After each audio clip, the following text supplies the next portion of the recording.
mandatory nurse to patient ratios across the finish line in the state of Oregon. And we ended up getting that done in 2023. In fact, California and Oregon are the only two states that have nurse to patient ratios across the entire state. And Oregon is the only state to have it in statute. California did it by rule. So that's something that I'm extremely proud of. We just finished our short session just a couple of weeks ago. Had some really great achievements in 2025 and 2026.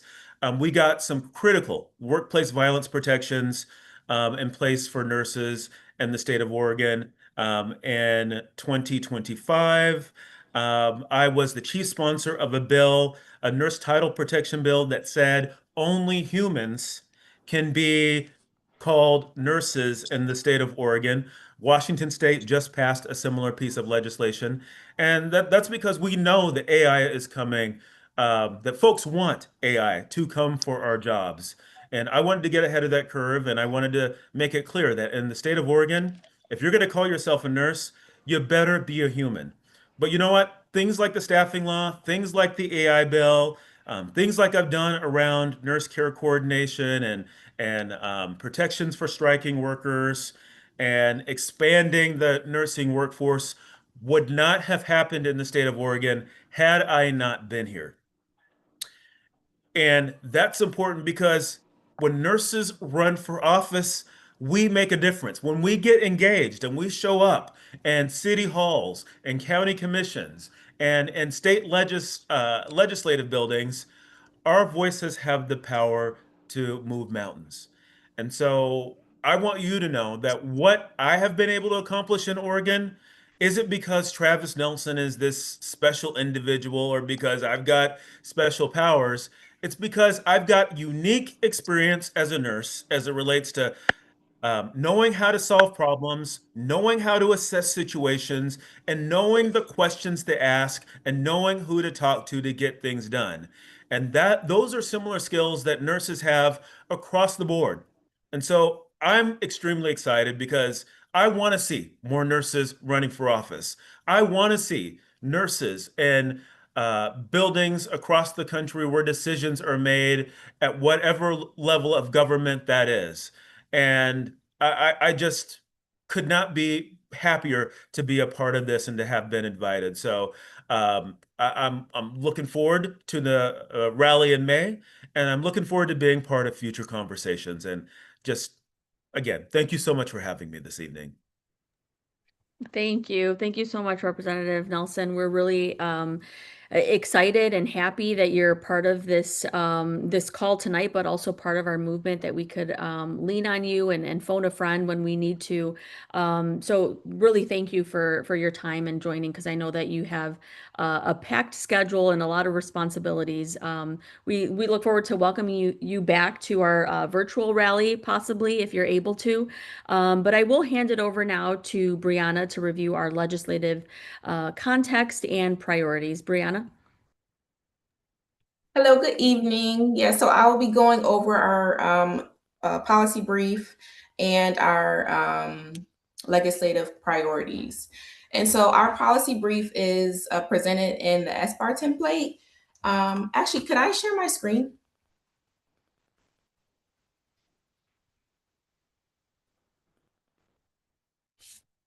Let's see. You should be able to. Okay, I'm looking now.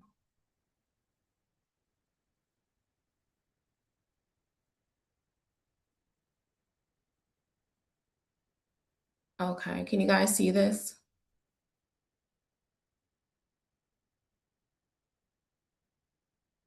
Hello, can you hear me? Yes, Yes, we can. Can you see? Can you see my Yes. screen? Yes, I can. Okay, thank you. Yeah, and so this is the policy brief that we will be sharing in the toolkit regarding our priorities and how you can go about speaking to your representatives. And so, as you can see here, it is divvied up into our SBAR. And so, for those who aren't familiar with the SBAR, S stands for situation, B stands for background, A is for assessment, and R is for recommendations. And this is how nurses give report or hand off to other nurses on the oncoming shift. And so we figure that it will only, be right to have our policy priorities reflected in that same manner. And so our current situation is that nursing and healthcare and the passage of this HR1 into law has implications to our patients and to our communities. And so the background is the clinical and policy context that nurses bring to this conversation, including facts, statistics, and our own clinical experience and expertise. And these facts that we will educate our legislators on are essentially our 4 priorities. One is protecting Medicaid and Medicare. 2 is expanding access, expanding healthcare access through primary care, hospital, at home, and telehealth, and also strengthening the nursing workforce through scope, safety, and education, and declaring environmental and climate change as a public health crisis.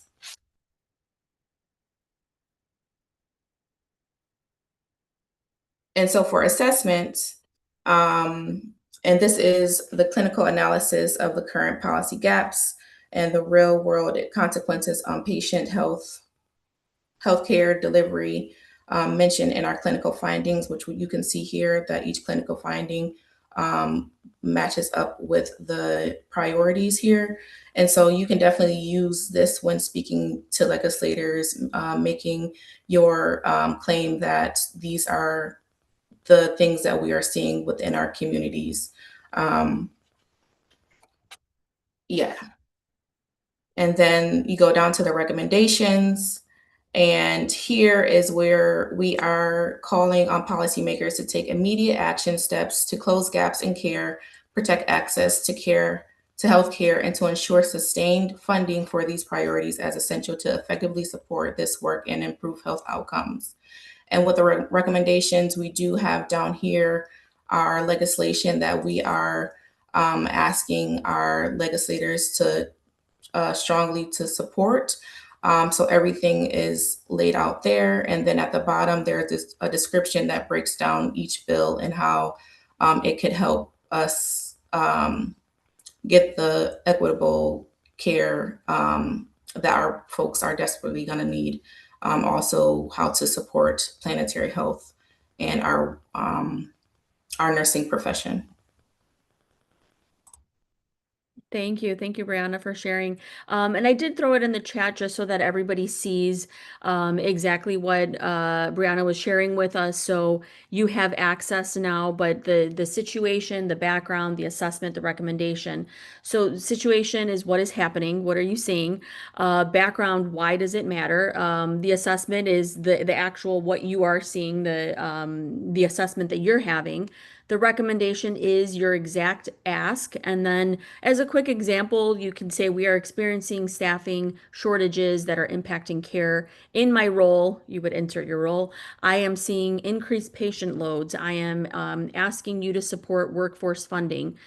So now I do want you to think about your own example. We'll have some time to practice at the end. So you don't have to share it yet, but just begin to frame what it is that you're going to ask, so that we can come back to that in a few minutes for your practice. But right now I'm going to hand it over to Sheila. She'll be going over the advocacy toolkit and then also a logistics overview, but that was also shared in the chat. Sheila?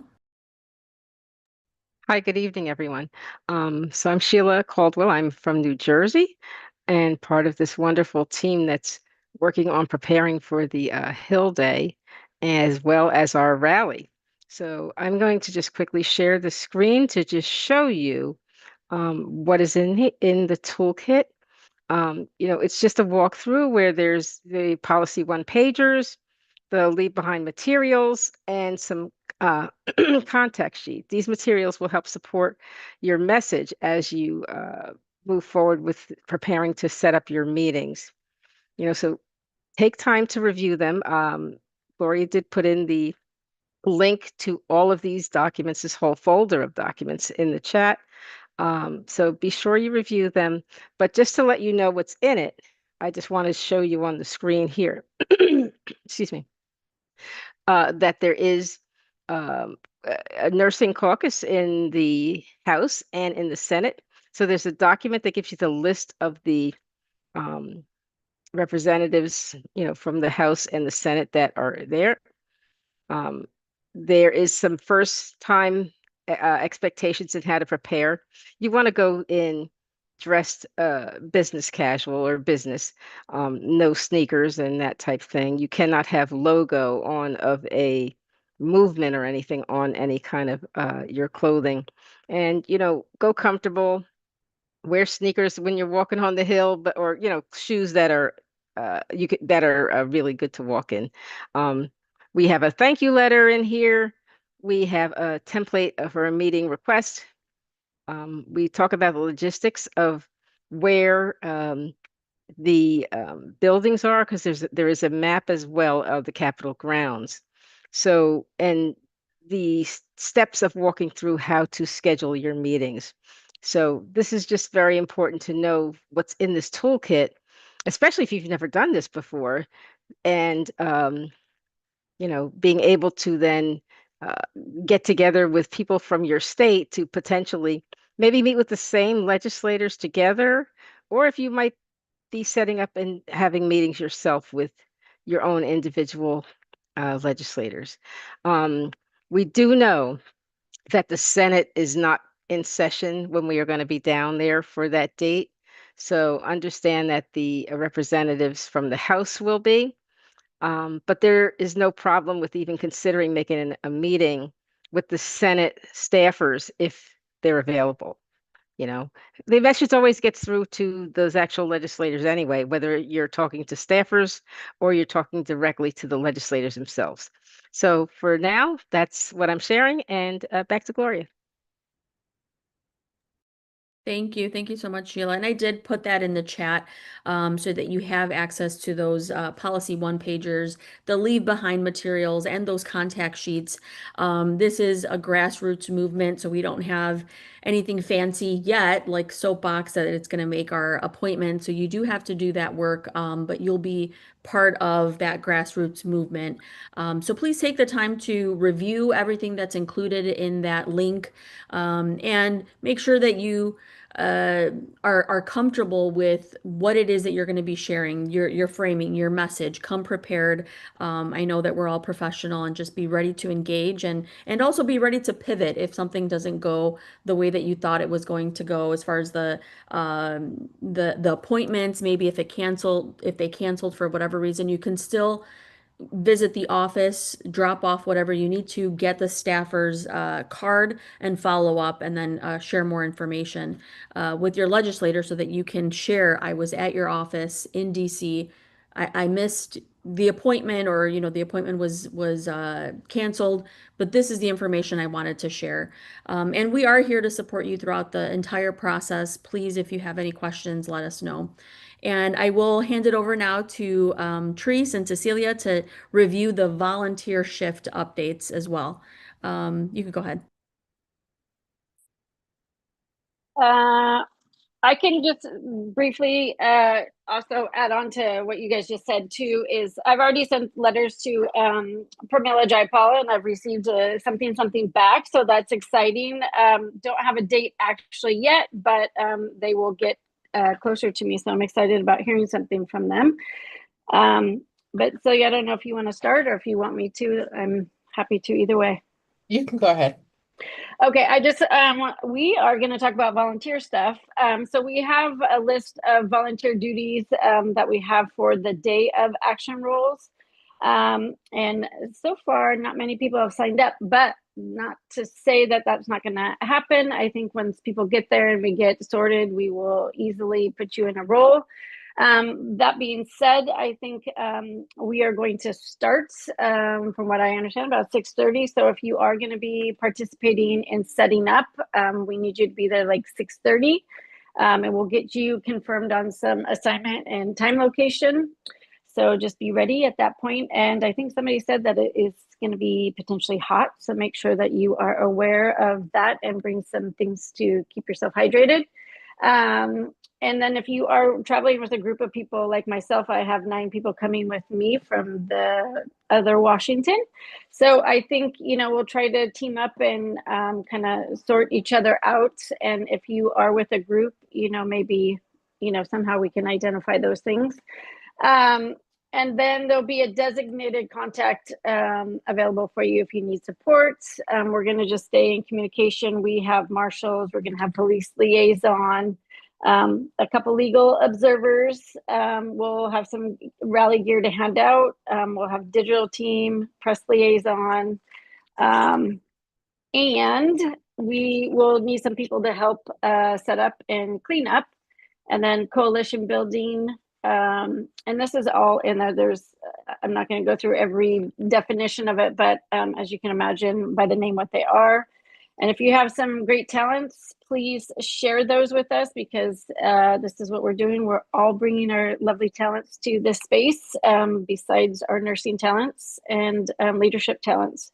So I think there's also AV manager and a stage manager, and ASL interpretation. So if any of those things sound groovy to you and you're good at them, or if you haven't done them before and you want to get groovy with them, by all means, share your talents and or share yourself. So I will give it up to Dr. C.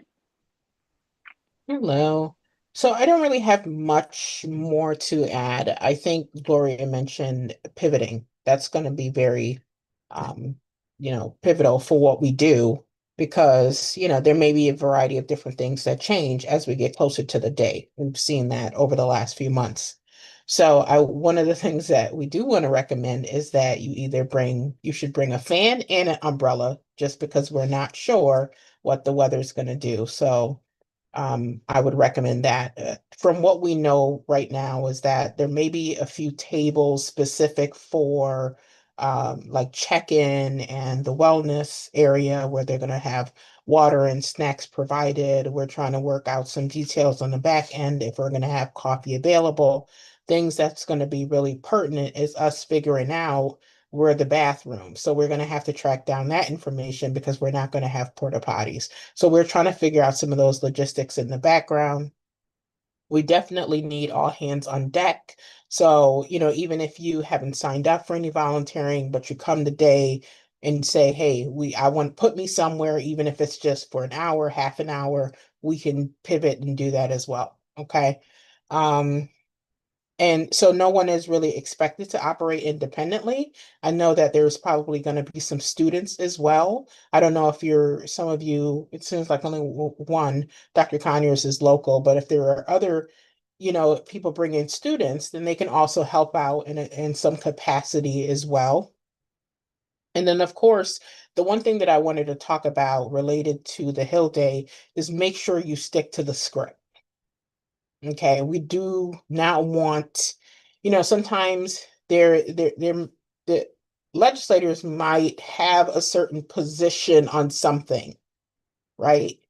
But your role is to really represent the organization. So really try to stick to the script. And if there's questions that come up that you don't have the answer to right there, we can always follow up and get back to them. But that's going to be very important, because we still know that there's everything with DEI and a variety of different issues that's coming up. So you do not want to derail and send a message that you're leaning towards Republican versus Democrat. We just have to, like I said, stick to the script. That's going to be very important. We don't want to have our messaging kind of, in a way, manipulated. Okay, so just so everyone's aware, just kind of stick to that. And that's pretty much it right this second. Like I said, there's not necessarily going to be any seats It's my understanding because, like I said, with the security guards there, I think things have evolved and changed over the last few months. So I think just for security purposes, they have their rules. So we will try to really have you guys as comfortable as possible, but it's going to be a work in progress. So however you want to help out, just let us know. Thank you. I will hand it back over to Brianna and Sheila just to go over the Hill Day flow and expectations. But we did hear something really important that I want to highlight about sticking to the script. You're going to have that toolkit, you have access, and that's why we're going to practice today, but also afterwards, if you still need to practice to make sure that you feel confident in the messaging, go ahead and do that. This is not going to be a test, so you'll have those notes in front of you before you hand it off to, the legislator, the staffer that you're going to be meeting with.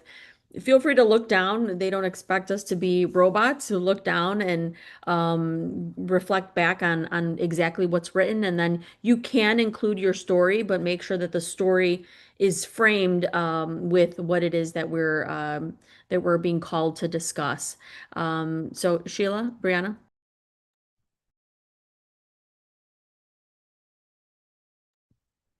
Go ahead, Brianna. Are you there? Yeah, so the rally is going to be from 8 to noon, and so we are asking that you guys plan your visits from like 1:30 to 5. That'll give you a chance to, if you do want to stick around, help clean up, grab lunch, get hydrated, change if you decide to wear your scrubs and want to change into your business casual outfit. It gives you a little bit of time to do that, but also be mindful of the traffic and getting to each building. You definitely want to keep that in mind.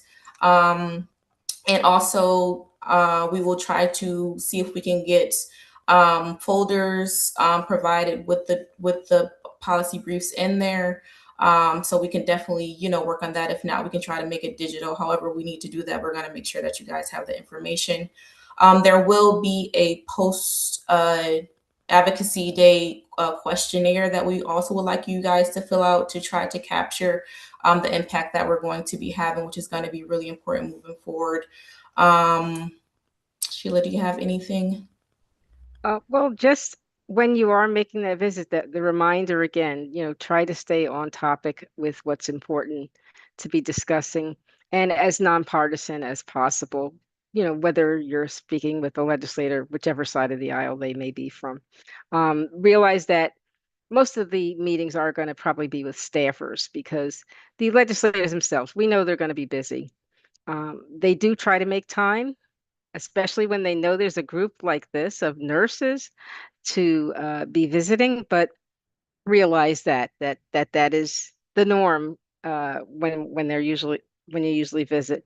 Understand, as Gloria mentioned, the flexibility that they may have you wait a little bit extra or until time that they can meet with you, or they may contact you and say if you can come a few minutes early if that's needed for their schedule.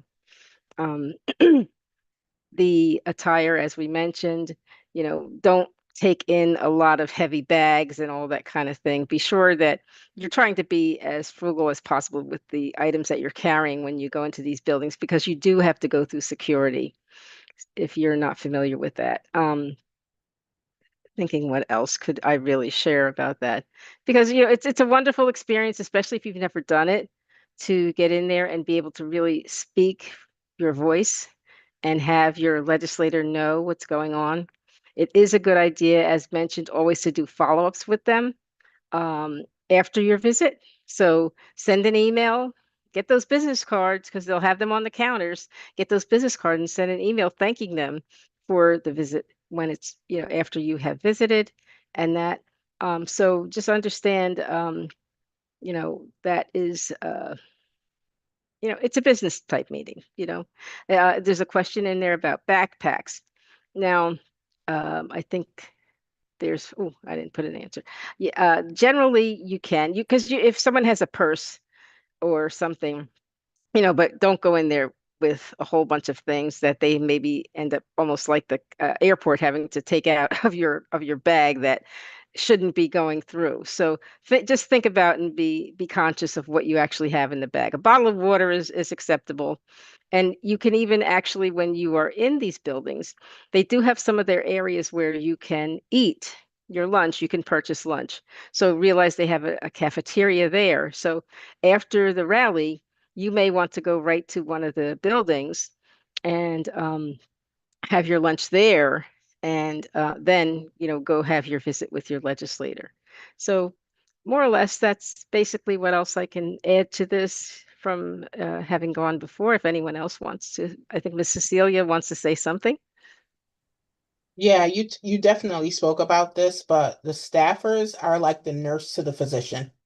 Okay, they're the lifeline, so the staffers are like the nurses and to the representative. So my point is, a lot of times people underestimate the nurse. They're like, when am I going to see the doctor? But you're providing all the care, you're taking notes, you're doing whatever. You're keeping that person comfortable until the doctor is able to give the treatment. So the staffers, you have to treat them like they're the representative because they're an extension of them. So don't think that because you're meeting with a staffer that they're not relevant. I know that this group would not think that, but for those other people that will do that, you have to understand that they are representing them. So you want to make sure that you're mindful of that. Thank you so much for that. And at this point, I will turn it back over to Gloria. I did have one more thing to add, Gloria, if you don't mind. As far as the preparing for your visits, the folks that you do that you will be going with, I would definitely encourage you guys try to meet before and go over your topics. Who's going to talk about what, and also try to get local statistics from your area, and also being sure that you let them know that you are a constituent, because they like to talk to people who can vote for them. And then also, I think that was it. Yes, that was it. I think that those things are definitely important to keep in mind when prepping. So you make sure that you and your team is prepared. Yeah, absolutely. With the statistics for sure, because we'll be able to speak to what's going on with the federal level because of the toolkit that we have. But to talk about when you're meeting with a representative, for example, one from where you're at is going to be very different from the one that I'm going to be speaking to, right? If I was if we were tag teaming together, which we wouldn't be, but let's just say if we had like a Midwest group, then somebody in Wisconsin is going to speak very differently than what I'm speaking to in Illinois as far as ratios or as far as public health sphere, if we're going to be very specific with statistics. So please make sure that you look those up beforehand and that you're just confident in what it is that you're sharing. So I do want to now just take this time to review and to really practice with you. So if you could please take just 1 minute and write your SBAR in the chat, or if you're comfortable, you can also say it out loud if you're already an expert. What is your situation? What is the background? What are you seeing? And then what is the ask framed around what the toolkit, tying it back to that. So you can keep it short, 1 minute just for now. And I'm going to pause here just so that you can think about it. But if you're already a rock star, then I'll have you come off mute and share. But we'll just give it 1 minute for folks.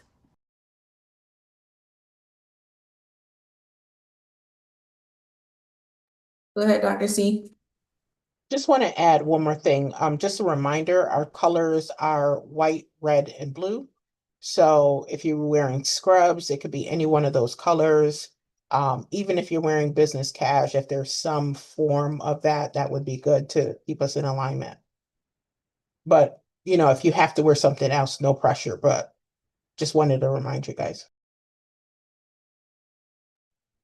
And I think both Gloria and I are rocking some shirts, so, and there's a white one too.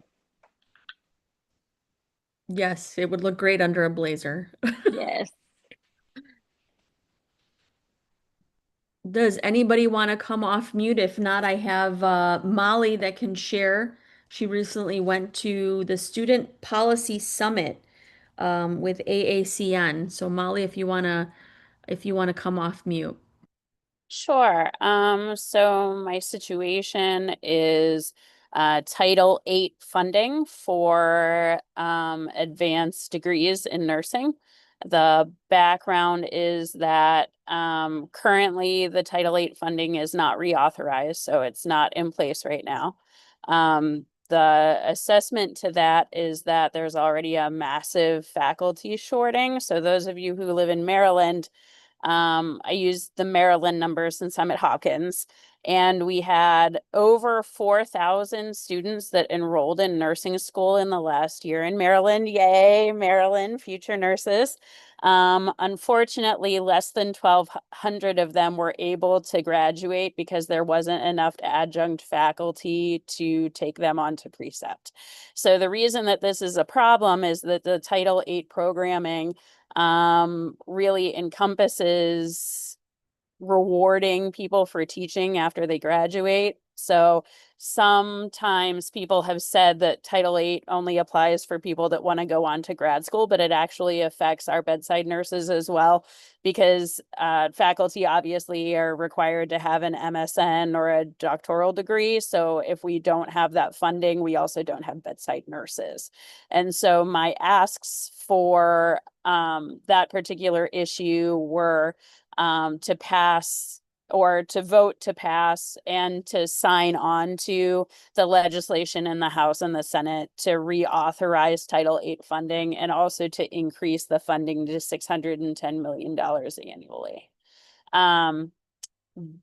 So that's my SBAR statement. And then I just wanted to add that it's so important, if you can, to just review the policies and the bills that are included in the policy prioritization packets, because that helps the staffers to be able to get your message to the legislators. So if you say to them, please vote yes on House Bill 1365, I think it is, for Title VIII funding for the House. If you can be very specific about what bill they need to look for, you want to make it as easy as possible for them, right? So the same way that we educate patients in like the most empowering way possible so that they aren't coming back in 2 days with their recurrent pneumonia, right? That same idea is what we want to do for the staffers. We want to make it as easy as possible for them to go to their bosses and say, hey, if we want to continue to support nursing, we need to do A, B, and C, to lay it out for them. Thank you. Thank you, Molly. And again, this isn't a test, so it's okay if you don't have it memorized, because you will have those one pagers. You will be able to leave those behind, and you're going to grab the staffer's card. They're going to hand that to you at the end, or if not, ask for it so that you can follow up and ask again in an email, because they have to document those, just how they have to document that they received information from you. So an example then, just like Molly mentioned, the nursing workforce, you can say, so this is me practicing, and hopefully then everybody will come off mute and practice as well. We still have a little bit of time.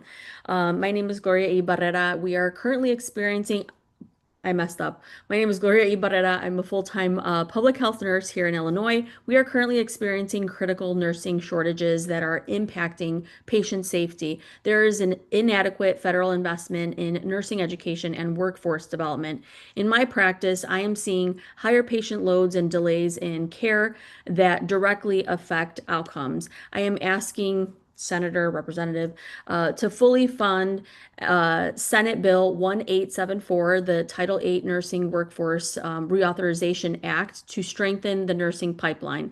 I'm joined here by my colleague, Cynthia Harrison, and I'll hand it over to her to speak to what she's seeing on the front lines. So Cynthia, I'm calling on you. Go ahead. Oh my God. Hi, Gloria. I don't know how to follow up from where you stopped because I'm not even a nurse yet. But I am learning a lot about, policy, legislation, how to, advocate for change at the legislation over there. So I don't know. But I don't know how to follow up, but I am learning how to. No, and we're so happy that you're here. Are you a student? You're a nursing student? I just gained admission to U Rochester ABSN program. Wonderful. Thank you. Congrats. Thank Congrats. you. So you're going to be speaking to, I am an emerging nurse leader. You're going to say that because you are. And you're going to speak to your experience right now in getting admitted somewhere. Was it difficult? Was it hard trying to figure out which program because there was a long wait list? Tie that into your story because we really need you and you're just as important as anybody else on this call. So I really appreciate you joining. Thank you so much. Yeah, thank you for being here. I am learning a lot and I feel empowered already. Oh, good, good. We're so happy that you're here. Thank you. Anybody else want to come off mute and practice? We can also practice the workplace violence or the telehealth access that's in your toolkit if you want to come offline. Off mute, I'm sorry. I can go. Oh, go Oh. ahead, Brianna, you go for it. No, go ahead, Therese. You got this. I'll Oh, go after no. you. No, I just have a great experience with workplace violence. So, and I'm still learning how to do this, so you guys can help me. But I mean, our situation is that we have tons of people out on workplace. I'm a nurse at Seattle Children's Hospital, and we've experienced a lot of workplace violence. And we've lost a lot of nurses to that. In fact, almost 40% of our nursing staff are in the psych unit.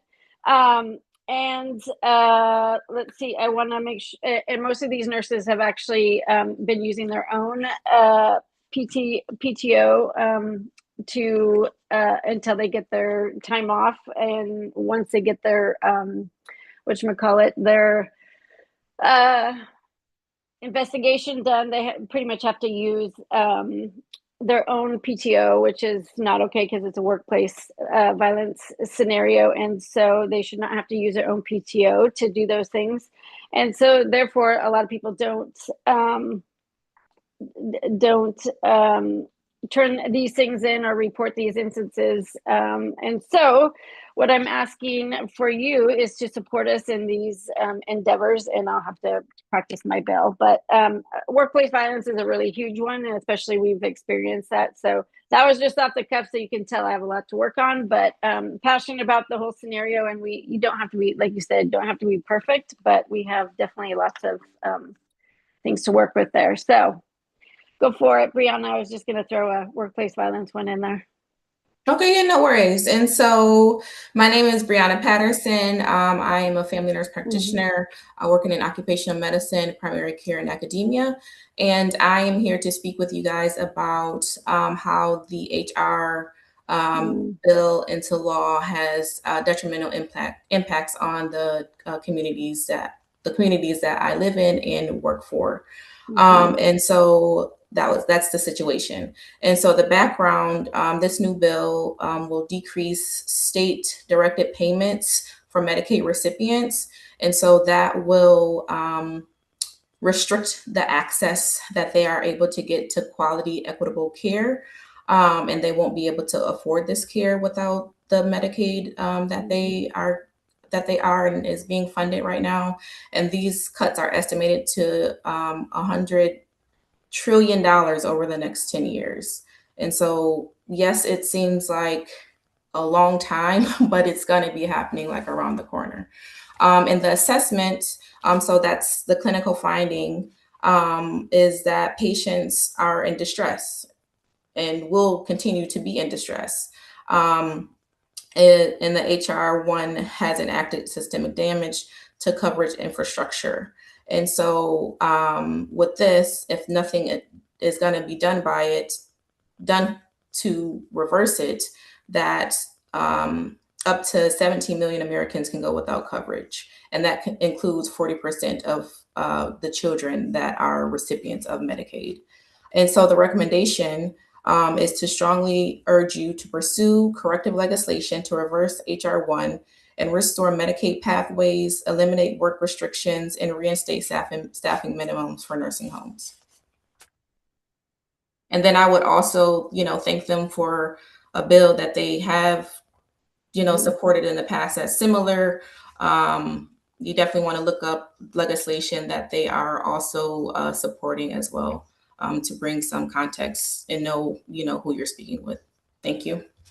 Yeah, perfect. Thank you, Brianna. Thank you, Therese. I think also what brings all of this to life is also sharing a real story, sharing your story, because then numbers are numbers, they can read those. But when you tie them to a story, that's what they're going to remember. That's why you're there. That's your expertise.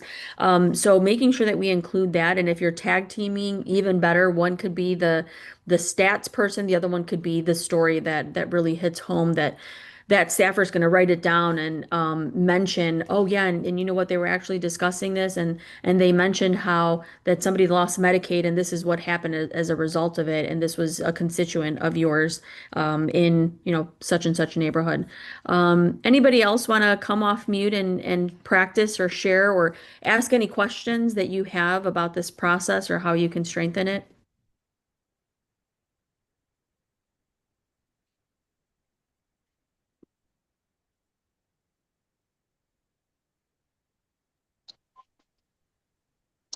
Hi, Gloria. Hello. Hi, it's LaWanda Jones from Illinois. I'm a nurse from Illinois. Hi, wonderful. Thanks for joining. Go ahead. Okay, and so I've never, as far as in Washington, I've been to Nurses Capital Day here in Illinois, but not in Washington D.C. So guess my question is around just the logistics of like leaving the rally and getting to Capitol Hill and just the navigation. Yeah, that's a great question. I think I was just there this week, so I got back 2 days ago, and I went for another lobby day, and it was really easy to get an Uber because I had to go from one side, so it was Russell, to another side, and my meeting ended, I think it was at 1, and I had to rush to the other side by 1:30. Well, I didn't want to run and be all sweaty, so I did get an Uber, and it was fine. It was fine getting an Uber. There were some folks that were telling me, well, you're not going to get there in time. If you get an Uber, you're going to be stuck in traffic. But it was good. I was in a air conditioned car, and it was yeah, I would recommend it if you have at least 12 minutes, because it did take me 12 minutes. If you don't have 12 minutes, if your timing is really tight, I would encourage you to try to wrap it up faster at your first appointment. Let's say your appointment is at 1:30 and you have the next one at 2. Well, as soon as you get in there, hit all the points that you want, leave the one pagers, whatever it is that you were going to have in our folders, and then always follow up at least a week out, follow up, so that they're usually looking at all of their meetings from last week on that Monday. So for example, for me, I'm going to be doing all of my follow-ups on Monday, so it could be fresh in their mind again, and they could bring it up then to their legislator. But really good question. And we'll have to connect because you're here in Illinois. I'm in Orland Park. Where are you? I'm sorry if you shared it. I'm in Madison. Oh, Madison. Okay, yes, we'll have to connect. Yeah, Thank we you for do have to joining. connect. Okay. Yeah. Anybody else want to practice or have a question? Maria, to her point, let me just quickly share the map that's in the toolkit, just so you are aware, because the rally, it's in section 2. So you see that's actually on the Senate side park. And opposite the other side of the Capitol building is where the House offices are. So it is a little bit of a distance. And as mentioned, you don't want to be all sweaty and all to walk across, but I mean, you can do it if you leisurely can walk across. I cannot give you how much it is in terms of minutes to get from one side to the other, but just so you are aware that the House buildings are on the opposite side of the Capitol building. And also with that, just be mindful of the lines to get into the buildings. Yes, once you are able to, finally get up to the door, it's one thing, but being mindful of the time that it takes with other folks having their visits as well. Yeah, and I just threw it in the chat, but each side, each building has security. They're all connected. If you're on one side, if you're like on the Senate side, it's connected, but you do have to still get in, and it's through security. So sometimes those lines are longer. So yeah, be mindful of that. Give yourself, I would say 25-minute buffer in between those meetings if you're going to be making those.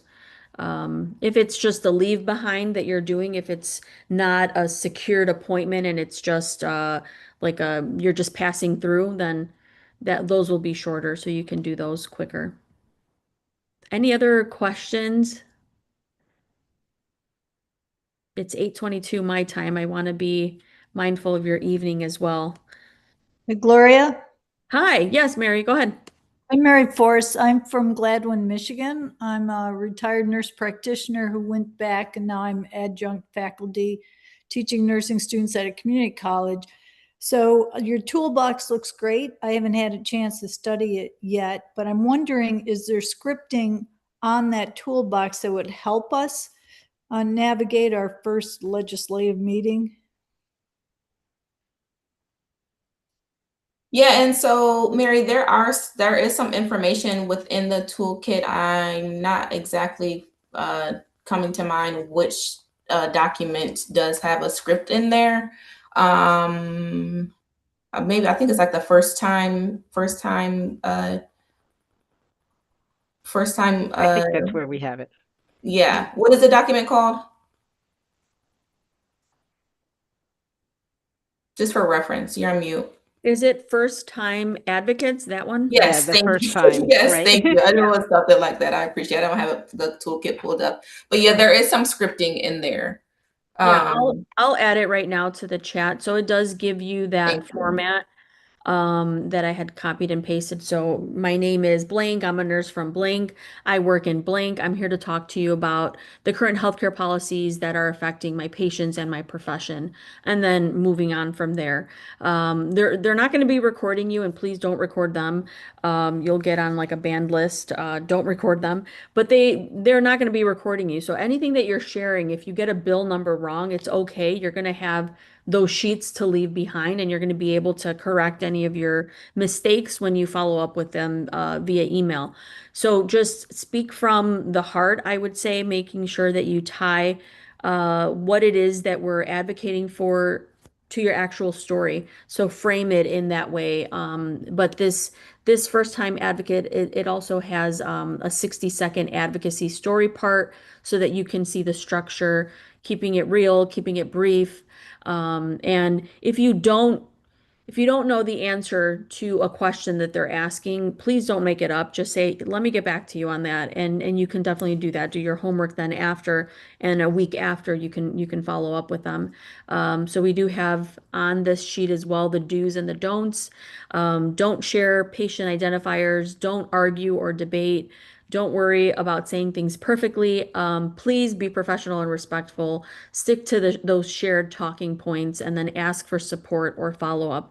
I think, again, just to reiterate, this is a grassroots effort. So we may or may not have these fancy folders for you if you've been to DC with other organizations. So please print them out yourselves and have them ready, just in case we're not able to, just in case we run out.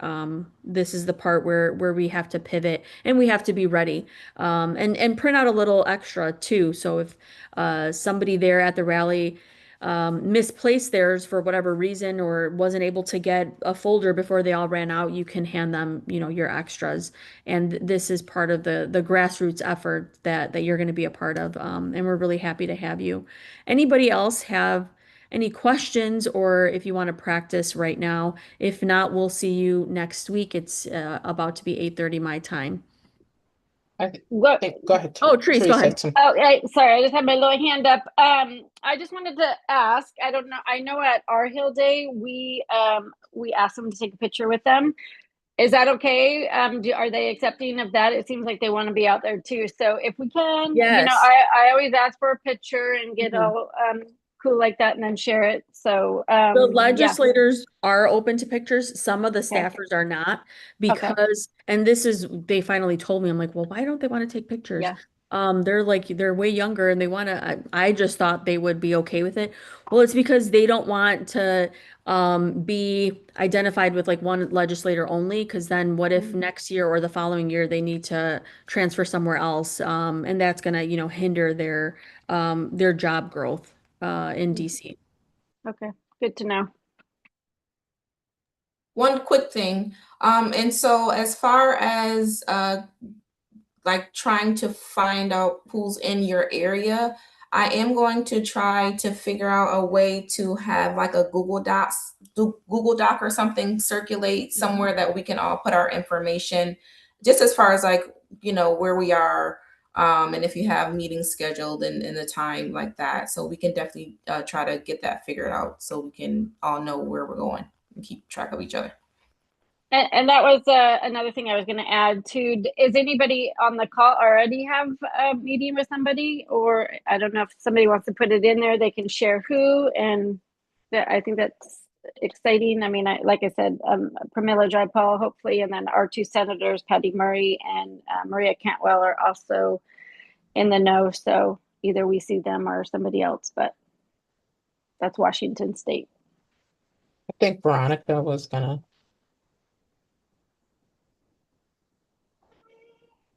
You're on mute, Veronica. Yes, I have a meeting scheduled with House Representative Greg Landsman from Ohio. And I've heard back from our two senators and their staff. I haven't set up the exact meetings yet, but they have agreed that they will meet with me. So that's why I'm wondering if there are other people from Ohio, how we can connect so that we're not, you know, requesting meetings with the same people. I mean, the House of Representatives, there are lots of them, but we only have two senators.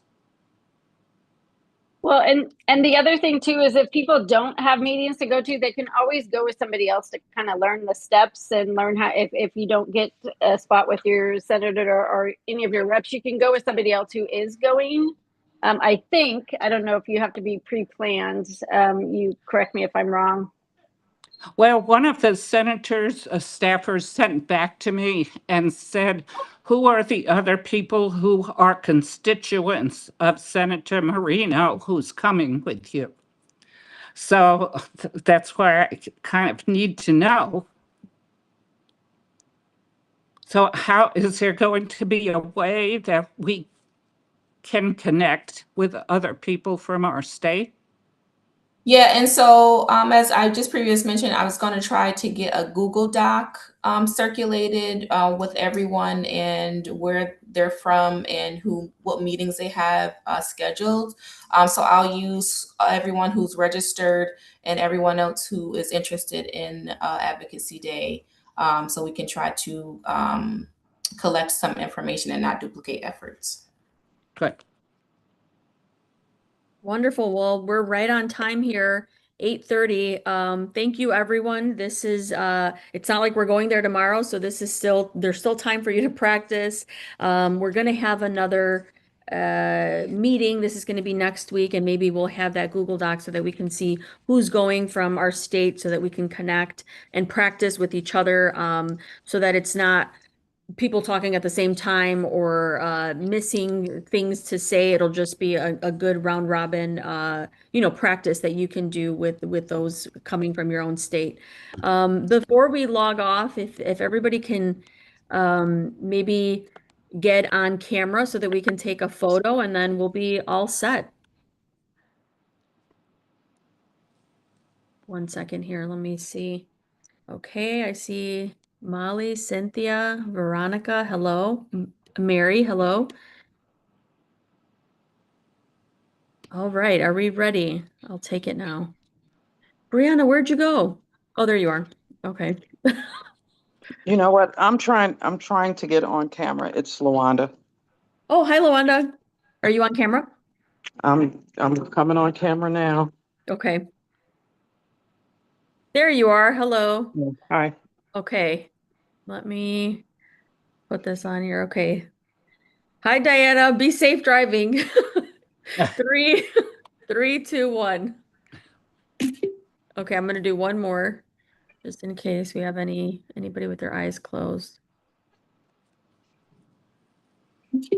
Okay, perfect. Thank you, everyone. We'll see you next week. Thank you. Bye-bye. Thank you. Bye. Bye.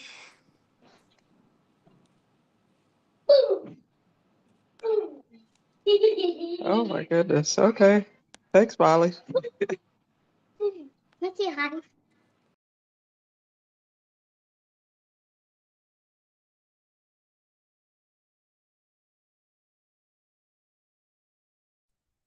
Hello.